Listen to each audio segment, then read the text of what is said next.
I just wanted to make sure that you listeners are listening to the Drapedomaniac podcast on doayamedia.com. You are, right?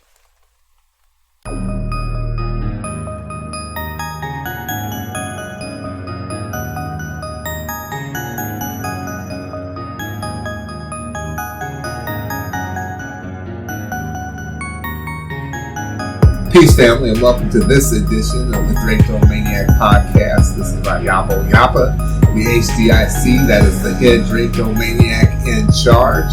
And I'm here with my beautiful wife, Angela. What's up? And we're here to have conversations, as always, about how to get off this plantation. So, Angela and I were literally sitting here trying to figure out a subject that we were going to talk about today. And we belong to a Black Writers Group here. I said I would like to talk about the Black Writers Group a little bit. But not just specifically the Black Writers Group, but the purpose of the Black Writers Group, the purpose of having media that's created for our people and by our people who love our people, not by people who are team white and creating it. You know, someone like you're watching Scandal or How to Get Away with Murder. Is that what it's called? Yeah. And to me, that is media that's written by Black people, and a lot of Black people flock to it.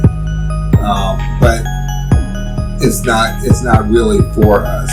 You know, it's all this interracial dating and marriage and affairs or whatever, and Black gay people, just stuff that's not for us. But anyway, that's what I'd like to talk about today, and I'm going to give the floor to Angela. So I guess as an organizing structure, and you may or may not know, but I love an organizing structure.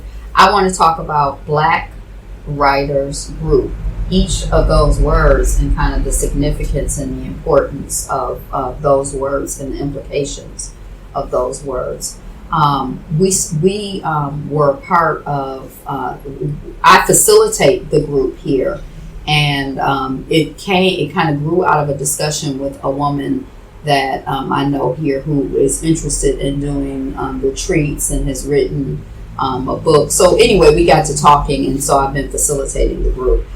And each time that I go to share about the group and invite people about the group, I'm very conscious to make sure that I say Black Writers Group. I feel that that's very, very important. Having spaces that are, having this space be a Black space where Black people can be free and comfortable. In the real world, there is a challenge, in our group, there's an interesting dynamic because there's a woman of color and who I would not consider Black. I've asked her if she considers herself Black, and it kind of creates I guess it's a source of stimulation for me, and I think that as I'm growing and developing, I'm getting clarity about a lot of things. But one thing that I'm clear about is I definitely want to make sure and do everything in my power to make sure that that is a space where Black people feel comfortable and free. So I don't know if you have any thoughts about that. Well, in terms of not necessarily that specific thing, but I feel the same way that you do, where I want to have spaces where I only see Black faces. Mm-hmm. I didn't mean to rhyme that, but I thought about it as I was saying it. But when I completed my novel, let's take it down the road first. Okay. I know there's outdoor noise. Plus, I'm on the computer, so I'm wondering if this clicking is going to be right. This is a very sensitive mic, and I did the one broadcast at 4:30 in the morning. Angela was like, "Yeah, that's too early." For me. So right now it's relatively quiet, you may hear like a child crying in the background or some cars or whatever. But anyway, in the space when we had that gathering for when I finished my novel, Melanin. Mm-hmm. All you saw was these black faces at the table, mm-hmm. and it was just a beautiful, beautiful gathering to me. Mm-hmm. And when you're with the Black Writers Group, there's very distinctly this desire to write to our people. Mm-hmm. I think back to the conversation I just had with my sisters a couple days ago, where and you said it like Carter G. Woodson said, if there's not a back door, you build one. And I was explaining that I write to our people and our people only.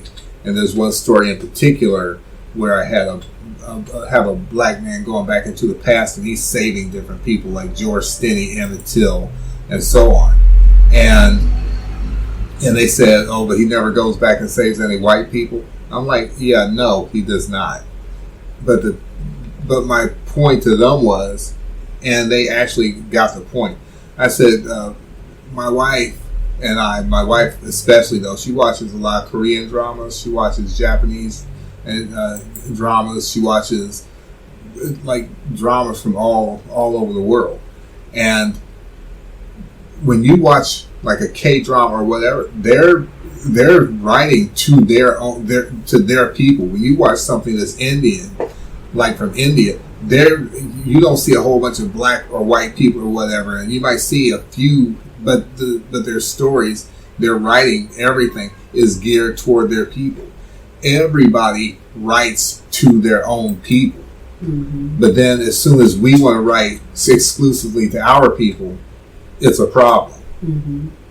And I explained that to them, and they got the point.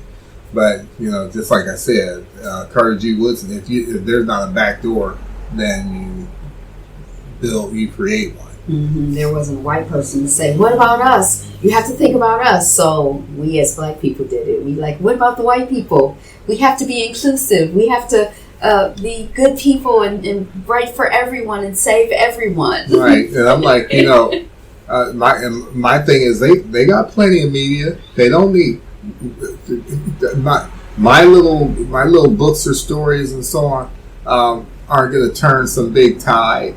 You know what I mean? And I'm hoping that your little books and stories are big books and stories and will turn some tide. Oh, yeah. And I feel like I'm here for tearing down the system of white supremacy. I'm here for I feel like I'm not here to save them. I feel like I save them for what? To continue the mayhem and destruction and evil? And chaos. No, and chaos. Yeah, no, I'm not for it. Right. So I agree. I guess I was just saying they have plenty of media. Right. Yeah, I mean, that's their specialty. They don't need me writing for them. They got plenty media. Right, and they got Shonda writing for them. So nothing against anybody. I don't really watch. Yeah, I don't know.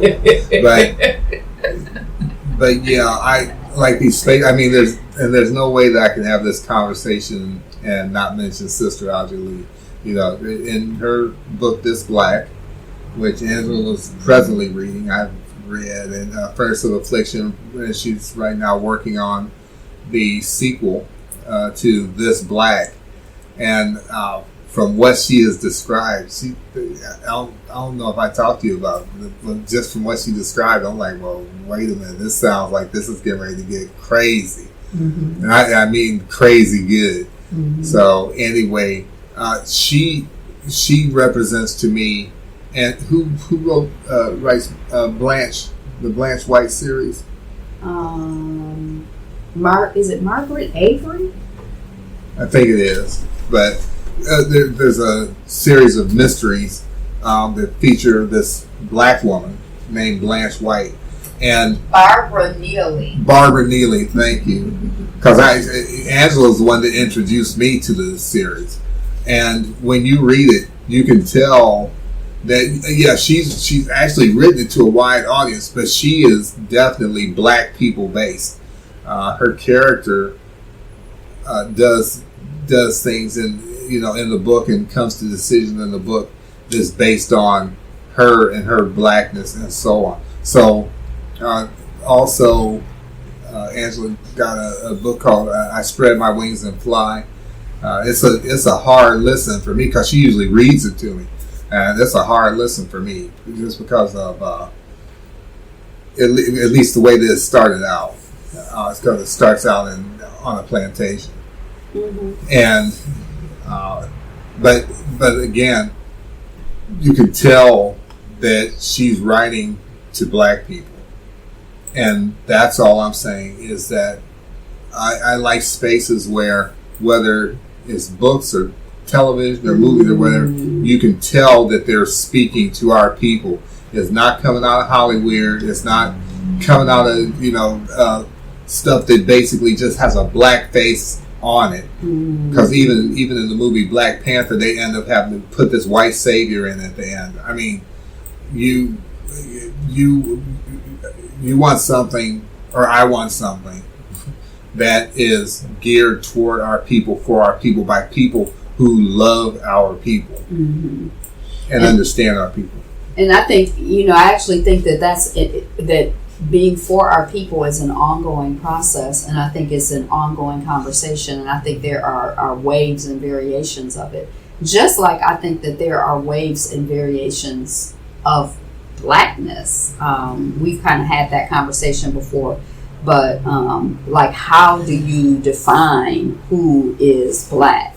So if we have a black writers group, do is it that you're at least 50% black? Do you have to be darker than a paper bag? Do you have to be 90% black? My husband says, well, if they have two black parents and they're black, and that does not clear up anything for me. Yeah, that works for me. The whole definition of black, like some people would describe themselves as black and say, yeah, my parents are, I have two black parents, they define themselves as black. But when I, analyze or look deeper, a lot of times I might characterize them as biracial.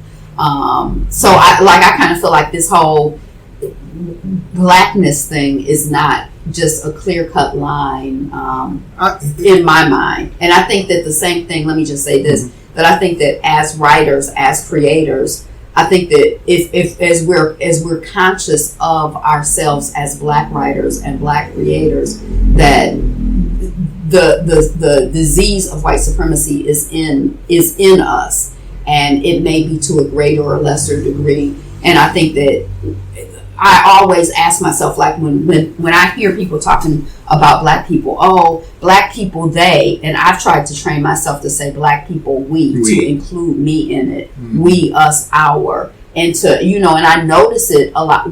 I think I almost always notice it when a black person is talking about us and they say them or they, as if they are not a part of us. And I think that is, right. I don't know if it's the double consciousness, but I like that term. I haven't read Du Bois' work to have, but I think that we're as black people, we're still agents of the system. We were groomed to be agents of the system, right. And we may have broken away in various ways and be in the process of breaking away in various ways. And I think it's an ongoing process that requires vigilance and commitment.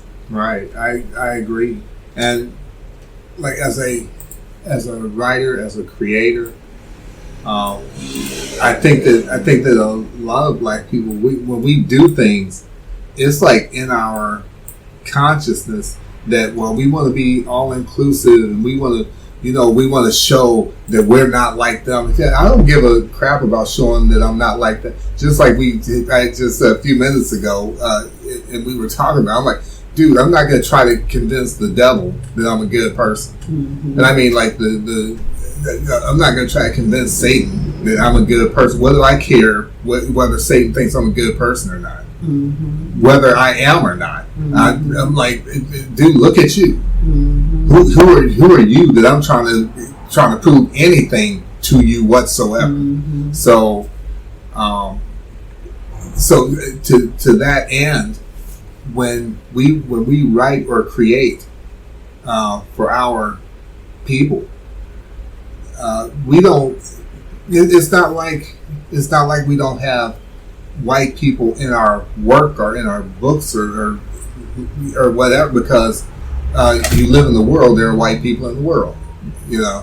That's like writing a book and you never once mention a tree or something. It's like, wait, there's no trees in the world? Yeah, but every book doesn't mention a tree, and I feel like every book doesn't have to mention white people. Every book doesn't mention ants, and ants are in the world. I agree. But it's the context. It's like watching Friends, and they're in New York, but you never see a black person. Right. That's not realistic. Right. That's not the context. But if they were in Utah and you never saw a black person, that's why I say it's context. It's context. So, and then, there are some people who, but even the help would be black. I mean, but I was going to say there are some parts of New York that are very white. But yeah, so I feel like I personally, I don't have to, like, if I watch, like, sometimes when I'm watching, like, the Asian dramas and white people show up or black people show up, it's like I'm kind of like in the context of that society or in the context of the story, I think it's gratuitous. So I kind of feel like, I guess, to me, my question would be, is including them in your story, in your work, is that important, or is that signifying? For me, it totally depends on the context. Because if I'm writing a story where there's literally no way for any white people to be there, and then I shoehorn a white person into it, then that's a problem. But if I'm like talking about a black family in Utah, but they never see a white person, then that also would be like equally. It would. I think it would throw a reader off, because they're like, there's no white people, unless the story only takes place inside their household. Then you don't need to shoehorn a white person into it. Right. But there again, the bigger point is presenting our people not as quote unquote thugs, not as quote unquote ratchet, not as thieves and drug addicts and whatever, but writing our characters as people and human beings with flaws, human beings with virtues, and so on, and we're people.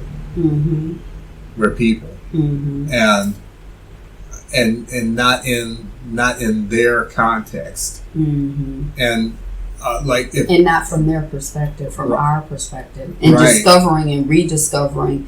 I think just like writing is a practice, I think that blackness is a practice. I think that continuously recentering ourselves is a practice. The more we do it, I think the easier it can become. But I feel like, because from my experience, I'm used to the black friend. Like, if you look at the artwork of TV shows, like, and sometimes on Netflix I do that, I'll just look at the imagery, and it's like, it'll be like, a white person, and then like there'll be a triangle and a white person is at the apex, and then all the way back in the back there'll be a black person, and usually their face is like blocked by the white person in front of them. Or it's like we're like, but I want stories where we're at the center. I want a world where I am at the center of my world. And the most important thing to me is that it's written by people who love us. Everything is about relationship. However a person feels about corporal punishment, that means giving a child a whooping. About corporal punishment for a child, I will say this: when my mother used to put a switch on me, on my butt, I never once, literally never once, felt like I was being beaten. But my father could do the same thing, and I feel like I was being beaten. And it was because the relationship was totally different. This is a woman who I watched go through, every possible kind of hell for my sake, and to love me and protect me and nurture me and so on, right? And so when she does something, it registers a different way to me. And I said that to say, if you remember, this was like a year ago, maybe a little more, that we were watching a drama out of, I think it might have been Nigeria or something, but it was all black people.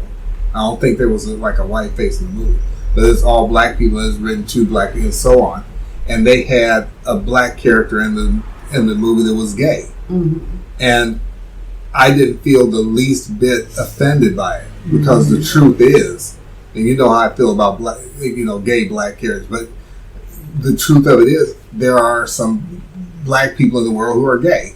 So to show that character in the context of that movie wasn't offensive to me. But when I watch movies out of Hollywood, and every time I see like somebody, I'm offended. No matter what the context, to be honest. Every time I see a gay black character, whether it's a man or a woman, I'm highly and deeply offended because of the relationship. In the movie that we saw out of Nigeria, or wherever that came out of, I think they were just doing a movie, and they just had this this aspect of this one character. He wasn't even a major character. He just kind of came and went, and no pun intended. He just and so so like I said, I didn't feel offended watching that, but when I watched it in America, I know by relationship that you're seeking to offend me, or if not offend me, you're seeking to do something or degrading to our men. It's like what you said you watched the other day, and all the light-skinned women had speaking lines, and there were no real dark-skinned black women, and all the black men were dark-skinned and had lines or whatever, but all the light-skinned women had lines and were major characters. No, not all of them, but all of the major characters were women were light. Right, and then the dark-skinned black women either weren't existent in the movie, or if they were more or less props. Right. And that's insulting. A black person might have actually written and produced that, but that's the type of thing that I consider a black person who's writing to us but doesn't necessarily love us. They may have actually written it and not cared what skin tone the actresses were, but they bowed down to to be able to get the thing made, and they'd be like, well, we're forcing you. Who had Chris Rock? Everybody loves Chris. I think that's it. Hey, everybody hates Chris. Everybody hates Chris, but I like that show. Yeah. But I think, if I'm not mistaken, I recall hearing him or reading something where he said that he kind of had to fight to have his mother cast as a black woman, and they were like, let's get a light skinned woman, let's get a biracial woman, or everybody they kept suggesting. He like, this about me and my mama is black.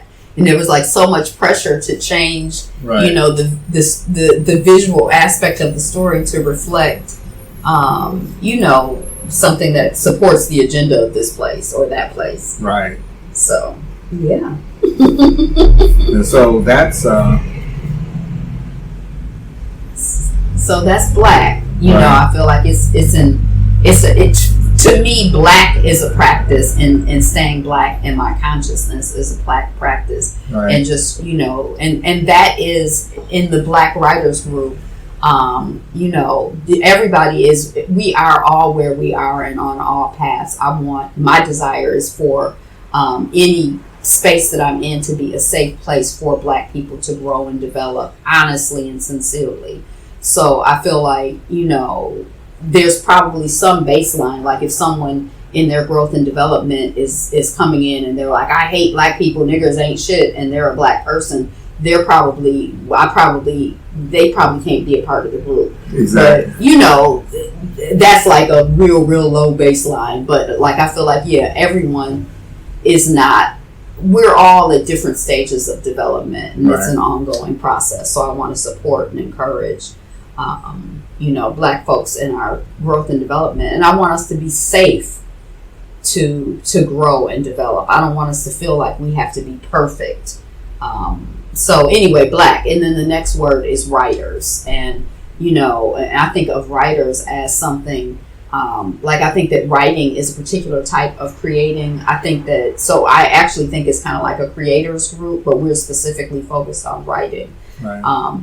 I think that is a process, a practice, writing, and it seems to be something that a lot of artists struggle with. At least these types of writers, it seems to be an ongoing theme of, how do we make it a practice? How do we find the discipline to do our work? How do we find the discipline to tell our story? Right.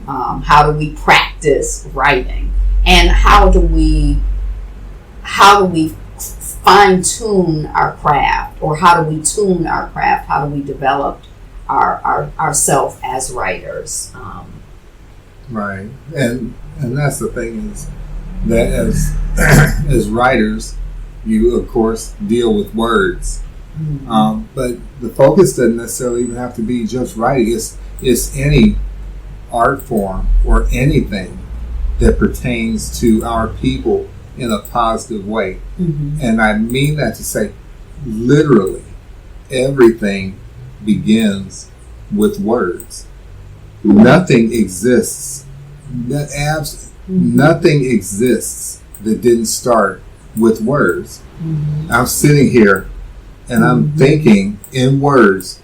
I need something that will make it so that it's easier for me to ladle this thing into this thing. Mm-hmm. I thought that with words, and it becomes some kind of a new ladle or whatever, or a new device. Everything that you see literally started with words. And that's the power of words. And the written word is very powerful.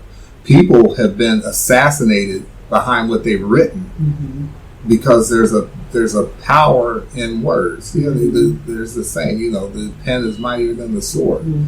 Words are very important, and so as writers, that's the type of thing I want to keep in mind, is that everything that we do, everything that we write, and what's read by our people, some of it could be life-changing for them. So, and it's important that what's written is written by people who love us. When you were talking, I hadn't exactly thought about this, but from a metaphysical perspective, there is something very powerful about putting things into words. It takes your thoughts. We think in words, but when you write them down, it takes your thoughts from the non-physical plane into the physical plane, and it kind of creates this opportunity to take other aspects of the non-physical plane and create them. And help to guide them into the physical. So I think that there's something, like they say that when you have goals, when you have visions, when you have dreams, write them down. Don't just think them. Write them down, and that is a much more effective way of bringing things into existence on this plane. And I definitely feel like, as your work in particular, but like there's this idea of writing the world through writing, right? Making the world correct through writing. And I think that having a vision of where we would like to be, what we would like the world to be, what we want for us, what we want to experience is, like through writing, you can kind of get at that. Right. I lost my thought. Well, as you were talking, one of my favorite lines from the, don't say it there, boy. Write it. But you have to have the whole context to know what a beautiful, awesome line that was in its delivery and everything. I have the whole context, and I don't love it as much as you do. Oh my God, it was such an awesome line in the context of what happened. But anyway, that you may have lost your train of thought, but what you were saying, I totally understand, because there's such power in words, and if you're thinking something, you really want to bring it into. As a matter of fact, when you write something down, or even when you draw a picture or whatever, when you and actually language is pictures in its way, but when you write something down, you literally have taken it from a mental state and put it into a physical state, and that's important. It's a powerful practice, and back to practice. As creative people, as magicians, we create, and that's that's an important part of creation. Right. And so, I think that is one of the reasons also that social media has exploded the way that it has. Chris Hedges, who's a white man, I actually think some of his analysis is brilliant, but he's a white guy. His name's Chris Hedges, and he talks about the fact that the civilization has basically gone to picture. Everything's picture based and image based, and he said before societies collapse, as I think was written in the collapse of complex societies.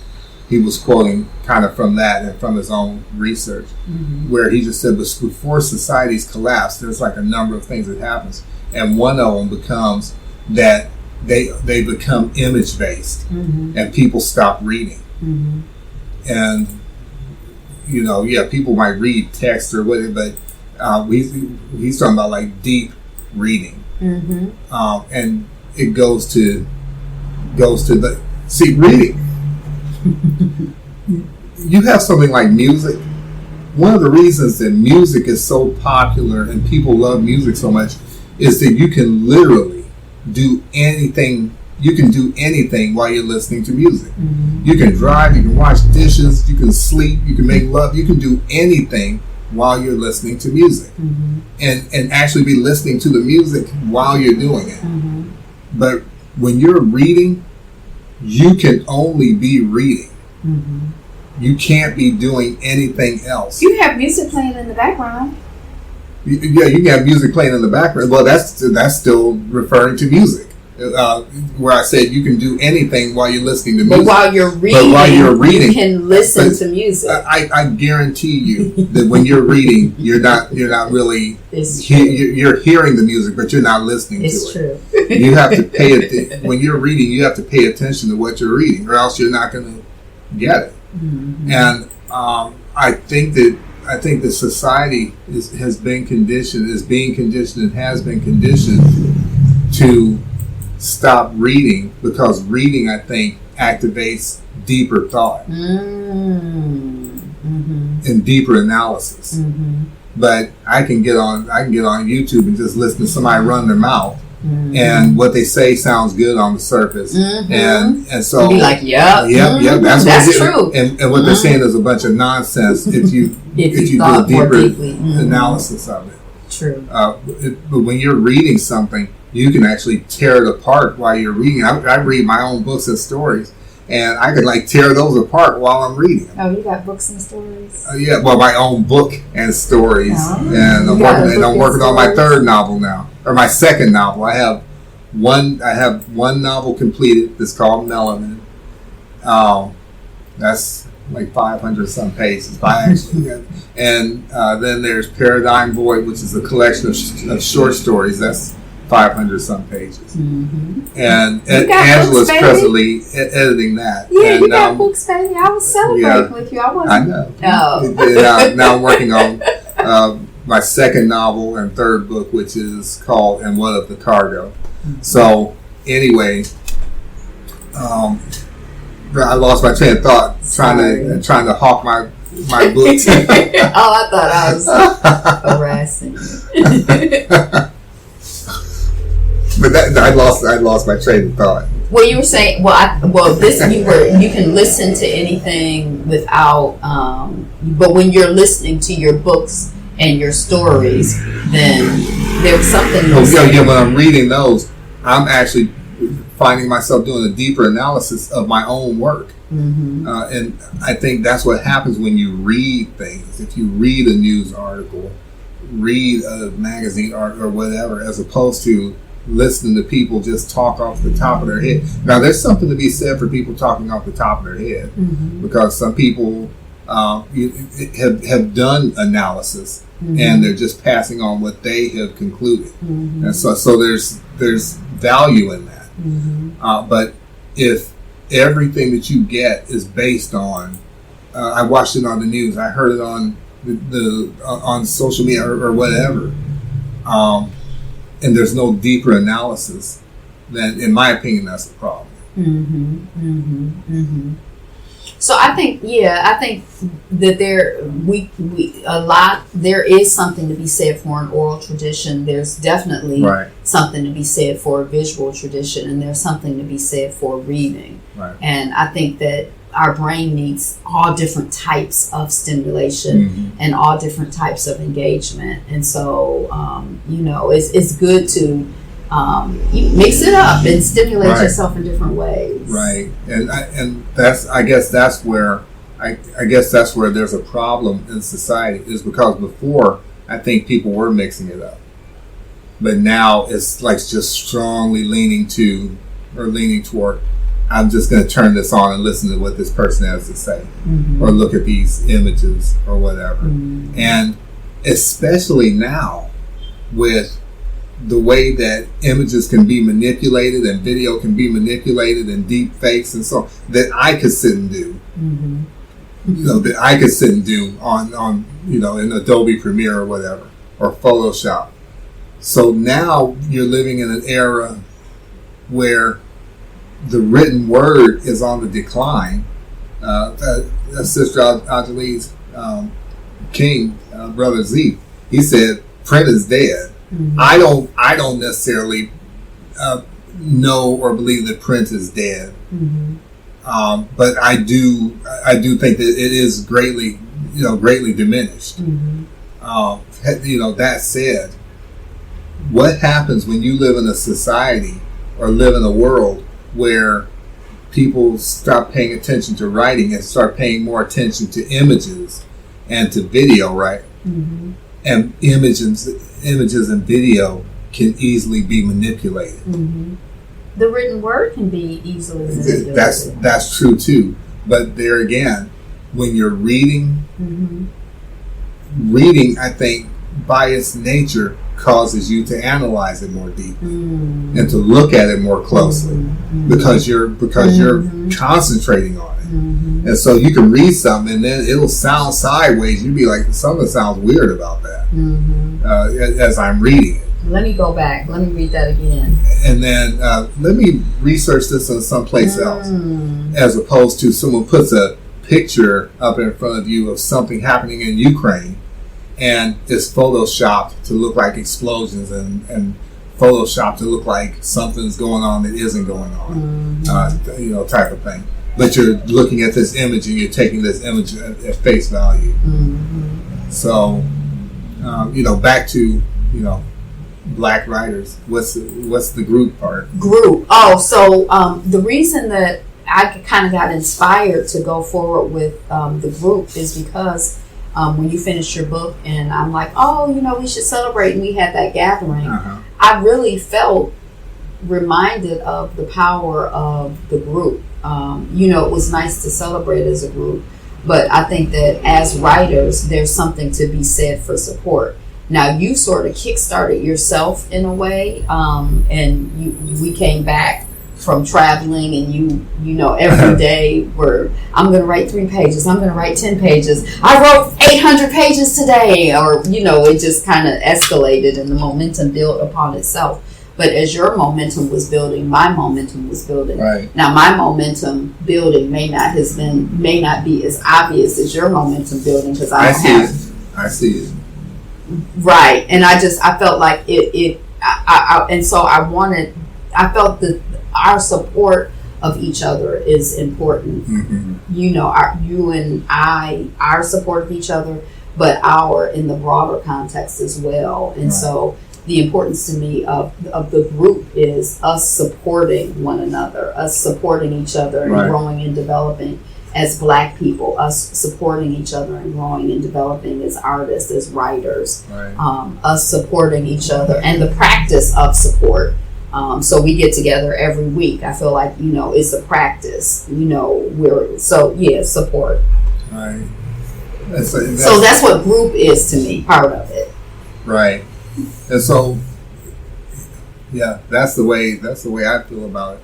I haven't made it to the last few meetings, but I know that when I'm there is very inspiring, and all of what all the different writers have to say is of value to me, because it's different disciplines. Everybody seems to just have like this different discipline in what they're writing about, what their subject matter is, what their genre is, and so on. And I like hearing that and what their processes are. Mm-hmm. So it's a very helpful thing. I started out creating like this newsletter for the writers group, and Angela ended up taking it over, and she took it to another level. Now I'm good at design. I'm a cartoonist and an illustrator, so I have a design background. But what I was putting out this is kind of like an aside, but what I was putting out looked kind of like the magazine that we have. But there's a difference between a magazine and a newsletter. A newsletter is supposed to have a certain flavor, a certain vibe to it, a certain design aesthetic, and I was not capturing that and couldn't. Angela took that thing over, and it's just it is so far superior to what I was doing. It wasn't like my stuff looked like crap, but hers is so superior to what I was doing, in form, in style, in content, everything. And just between me and Angela, I feel like we have a very synergistic relationship, and that we have a very supportive relationship of each other. And like I may have said something about it yesterday morning, but I'm like, how could I have this kind of relationship? And I'm not going to go off on a tangent, but I'm going to say this anyway. How could I have the kind of relationship that I have with you if I was married to some white woman, mm-hmm. or you were married to some white man who has zero in common with my experience? We don't have like a shared experience in life, or our paths of growth aren't going in the same direction. Mm-hmm. I mean, everybody has their own individual path, but you know what I mean. Mm-hmm. And that's why our people need to be with our people. There's a power in that, and that's why it's fought so hard against. Mm-hmm. There is a definite power in that, mm-hmm. and a creativity that blooms, a love that blooms, honor, respect, all that. So anyway, that's that a little aside. But when it comes to the Black Writers Group, when it comes to creating for our people, like I said, you have people. What's the name of the woman that writes the Black White? I lose her name so quickly. Barbara Neely. Barbara Neely. You have people like a Barbara Neely or an Ajali Shabazz. This Black. Buy it and read it if you haven't read it. Furnace of Affliction. Which is more of it's kind of a technical manual for chelating radiation from the body. It's not a story, but it's maybe one of the most important books you can get, because everything is irradiated anyway. And she's now working. She's on, I think, page 200, I think, or past page 200 of her sequel to This Black. So these are in my own book, Melanin, and my book of short stories, Paradigm Void. These are books written by our people for our people who love our people. And we're not FUBU. I'm not for us, by us, and all the money goes to a white woman. So I just had to throw that in because that just disgusts me. Anyway, Anyway, that's my final word on it. Okay. Because I'm rambling. So I wanted to loop back to like you were when you were talking about the newsletter. Now I think I enjoy doing the newsletter. I was very against it when we first started. I'm like, it's enough just to facilitate the group and get that together without adding something on top of it. But I do enjoy it, and I've always over the years I've done newsletters. But I thought it was so funny when you were talking to my mom yesterday and you said that the newsletter is above and beyond. She had absolutely no comment. Did you notice that? But we were on the phone. She could have been like preoccupied with it, and that's the thing. It's kind of nodding. No, seriously, yeah, because it was really. It's like when you send somebody a text message or you write a comment or what, you can't hear their voice inflections. You can't see their face. And there's several times that I mentioned things to her when we were talking, and she didn't answer immediately or ask what I said. So that motorcycle just went by. So the fact that she didn't say anything really doesn't mean anything to her. It'd be a different thing if she was sitting right here and then she was just sitting stone faced.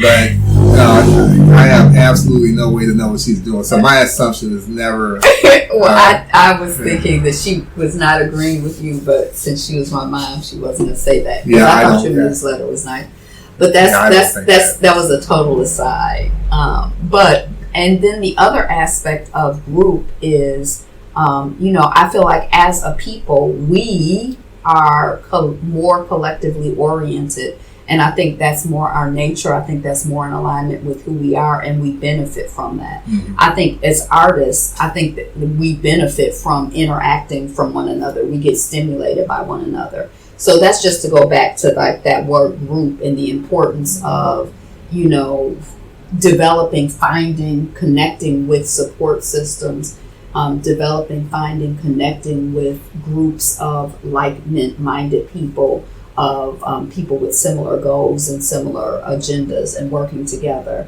Mm-hmm. Isn't there something that, alone we can go this far, but together we can go forever? That's not it. But, I kind of feel like that's our nature. We're, we're going to benefit, and the quality of what we have is going to be greater from us being together. Mm-hmm. Us, we. Hour. So okay. So with that, I'm looking at these illustrations of black, or different images of black couples for the newsletter, and I just found some where it's not like lighter woman, darker man, but it's overwhelmingly, even though I'm searching black, it's overwhelmingly the women are lighter than the men. Right. That's totally. I totally don't want that to be my last word. But I guess I want to ask about people's practice. Like, what are your practices as a black person? What are your black practices? How do you practice being black? How do you keep blackness and your black self as part of your consciousness? Right. I think that the way that we decorate our homes, who we spend time with, what we're watching, I think these are all things that, even I think what we're eating, because my husband says, which I think is interesting, that he feels that processed foods is the white man's food, and that, for black people, we need whole food, we need, wholesome food. And, so what are your practices that support and affirm your blackness, your love of blackness? Mm-hmm. What are your practices that support and affirm you writing and creating your story, your truth, writing the world, getting the world right side up instead of upside down, if you consider it to be upside down, but writing the world. And then I remember at a Marcus Garvey event, someone saying, that be a part of a group, join an organization. It may not be this organization, but find some organizations. Find an organization to be a part of and contribute and work together with your sisters and brothers. So how are you working in groups to build and develop yourself, your family, and your community? Right. I said you was gonna have the last word. You made me think of something. I just want to say we're talking about like a black writers group. We're talking about black writers, but whether you're a writer, a visual artist, a mathematician, a scientist, a teacher, a truck driver, whatever you do, if it is black centered and black based upon your love of our people, like if you're a black psychologist or a black scientist, your conclusions are going to come out different if you love black people. And I believe that with all my soul. No matter what field of study or field of endeavor that you follow, if you are doing it and it's like black centric, mm-hmm. it's going to veer off the path of what you've always been taught. Through a system of white supremacy, it's always going to veer off, and you're going to learn something. You're going to learn something different and come to different conclusions. If you're a scientist and you study radiation as a black person who loves black people, your conclusions about radiation are going to veer off, mm-hmm. and you're going to come to different conclusions than what you were taught. Mm-hmm. I just believe that. So it's so much more than just about writing. It's about black people who are happy to be black people, who love to be black people, because the system of white supremacy tries to make you hate being black. And on purpose, they try to make you hate being black. And they make life hard on you so that you, at some points, may hate being black. Because why do I always have to go through why do I always have to go through this or that or the other? If I wasn't black, I wouldn't have to go through this. Exactly. It's designed to make you hate yourself. Images, stories, everything is designed and put forth to make you hate yourself. So what are your practices of self-love, right, for yourself as an individual, for your family, for your community? What do you do on a daily basis, right, to support and celebrate and encourage black love? And before I close, I want to mention Golden Black One. I'm going to try, if I remember, I'm going to put a description. I'm going to put a link to her channel in this video. She did this like 2 videos on like the manosphere, the black manosphere. Pure fire. I didn't. Truth to tell, I didn't comment on it because I had so much that I wanted to say, and that I'll like sit and write long. But they were so thought provoking, so filled with truth, so like I said, they were pure fire. So I want to definitely give a shout out, not just those 2 videos, but her entire channel.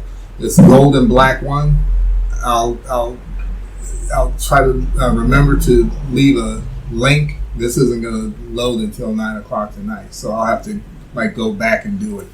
But the sister has a lot to say, and she's like coming from a good place, and she loves our people. I love people who love our people.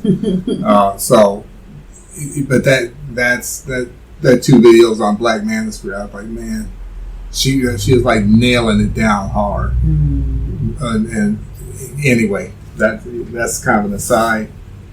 And the one other thing, because I know everybody's going to ask, maybe not everybody, but some of you going to ask, where can you buy Melanin or Paradigm Boy? That's me rubbing my hands together. Yeah, you can't buy it yet, right? Both books are finished, and that's technically, I guess that's technically true and technically not true. They're both finished. My mother-in-law has done 2 edits with me already of Melanin, and I'm presently going through it one more time myself to make sure, I'm just correcting little errors or whatever.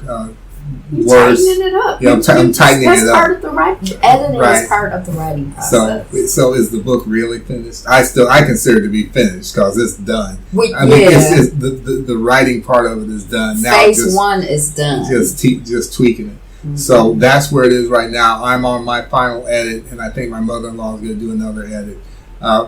Angela is editing Paradigm Void right now. So, and I think she's like a quarter of the way through, maybe not even I that don't know. far. Yeah, I think I'm like on page 112, and I think it's 525 pages or something. So that's where we are with them. So you can't buy them yet. Not yet, but very soon, especially for Melanin, because I'm very anxious to get that on the market. It's a good pre-sales, right? But it's a good book. I think it's a powerful book, and I can almost guarantee you that I can guarantee you've never read anything like it. Mm-hmm. You have never read anything like it. Mm-hmm. And so again, that's me hawking my book. Buy This Black by Ajali Shabazz. It is on Amazon. Also, Furnace of Affliction. Also by the same author. Available on Amazon in both physical and digital formats. She's working on her sequel to This Black, and also visit Golden Black One's channel. She's presently in the process of building her channel. She just started a couple months ago. So go there, give her some love and some support, and watch her videos. The Black Manosphere series, that was just that was hard hitting. All of them are, but I especially enjoyed that. So that's all I have to say. Let me really make that my last word, and Angela can have the floor. I think I've already said my last words twice. You have? Okay. Just be about the business of Black love. Be about the business of loving yourself, supporting yourself, creating us, loving us, supporting us. I guess I said I didn't have a last word, but then I said talking. Okay. Just talk. All right, so we're at about an hour. We want to thank you so much, as always, for listening to this edition of the Draped Maniac podcast. This is Ayapo Yapa, the HDIC. That is the head Draptomaniac in charge, self-appointed. And my lovely wife, Angela. Hey. I'm not the HDIC. I'm not the head dick. wishing you safety, security, and sanity through separation. Safety, security, and sanity. Through separation. And as always, until we see you again next week, we will see you on the run. Run.